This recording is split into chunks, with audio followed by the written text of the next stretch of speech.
और आगे है कि 4 युगों की उम्र, और जो धर्म के 4 पैर थे वो कौन से युग में 4 रहे, फिर 3 हो गए, फिर 2 हो गए, फिर 1 हो गया, उसके बारे में हम आज बताएंगे। ब्राह्मण तत्व के अनुसार संसार में 4 कर्म से 4 युगों का भोग होता है। उन 4 युगों के नाम है सत्ययुग, त्रेता युग, द्वापर युग और कलयुग। सतयुग की आयु 17,68,000 1768000 साल होती है। और इस युग में धर्म के 4 पैर होते हैं: सत्य, स्वच्छता, दया और क्षमा। यानी धर्म होता है और उसके 4 पैर होते हैं: सत्य, स्वच्छता, दया, किसी पर दया करनी और क्षमा। इन 4 पैरों के कारण सत्य युग में हर कोई खुशहाल जिंदगी जीता था और मानव समाज में सुख, शांति और समृद्धि और सत्य था। सतयुग के बाद त्रेता युग का आगमन होता है।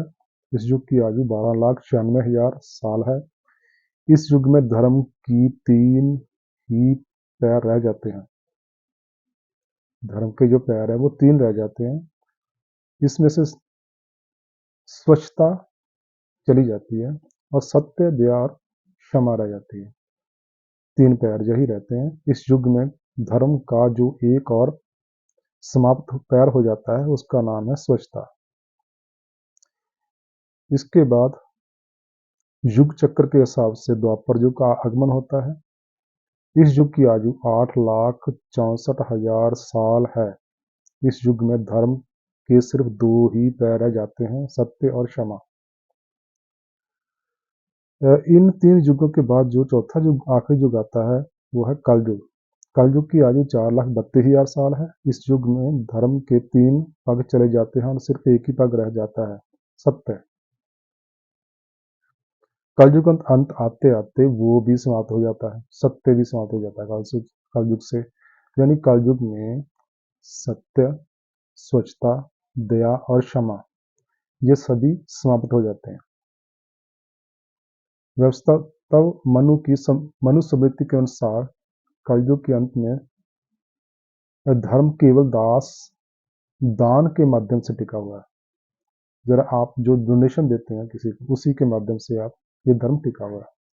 लेकिन भविष्य मलिका में महापुराण पंचसखा ने कलयुग की आयु और मनुस्मृति में लिखे गए समय और स्थिति के वर्णन में प्रभु जी की आज्ञा के सुधार कर युग की व्यवस्था और न्याय का एक नया और विस्तृत वर्णन किया है। कलयुग पूर्ण होने के समय धर्म के 4 पैर समाप्त हो जाते हैं। साथ साथ बड़ी बड़ी आपदाएं पृथ्वी पर आएंगी। कलयुग जब पूर्ण होगा तो बड़ी बड़ी आपदाएं आएंगी। महापुरुष उक्त समय को संगम युग या युग संध्या का नाम देते हैं। उन्होंने सबको ये भी बताया कि हरि के नाम का गुणगान भजन करके, मलका ग्रंथ का अनुसरण कर, वैदिक धारा के अनुसार चलने वाले मनुष्य सत्य युग में जा सकते हैं। यानी कि भगवान का नाम लेना होगा, परमात्मा का नाम लेना होगा, अल्लाह और गॉड का नाम लेना होगा, वही मनुष्य सत्य युग में जाएंगे, बाकी नहीं।